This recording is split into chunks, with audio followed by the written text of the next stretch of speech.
Marisa, Bob Casey Jr. today fired his campaign manager, John Saylor, after Saylor apparently made some negative comments about U.S. Senator Rick Santorum.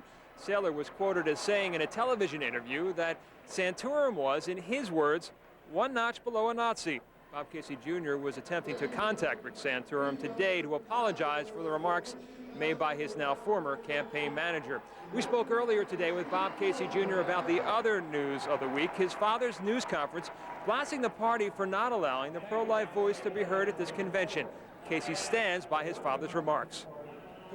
And I think that people have to understand that in this party we have some major differences. I certainly do with a lot of Democrats on the abortion issue, and I'm pro-life, and I agree with what he said. I think it was...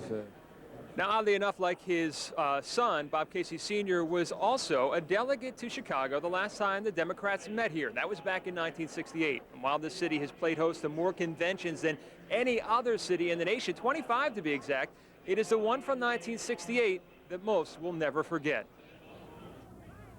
They are images of a generation in protest, an America divided, and a Democratic Party in disarray. Anti-war confrontations between protesters and Chicago police only served to intensify the national spotlight on the 1968 Democratic Convention. HAZLETON resident Francis Bonner was here in 1968 with former Governor Milton Chapp and remembers it vividly.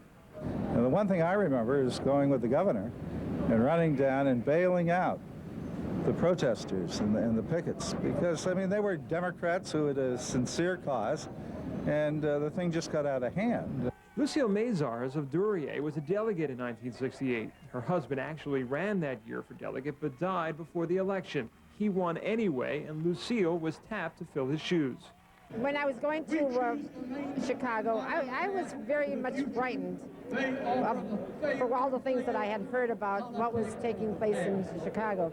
If the riots didn't occur, many think things could have turned out much differently for then nominee Hubert Humphrey in his battle against Richard Nixon. And it was very destructive to the Democratic Party and to the candidacy of Hubert Humphrey. There's no question. Hubert Humphrey would have been president of the United States if we didn't have that situation develop at the Chicago Convention.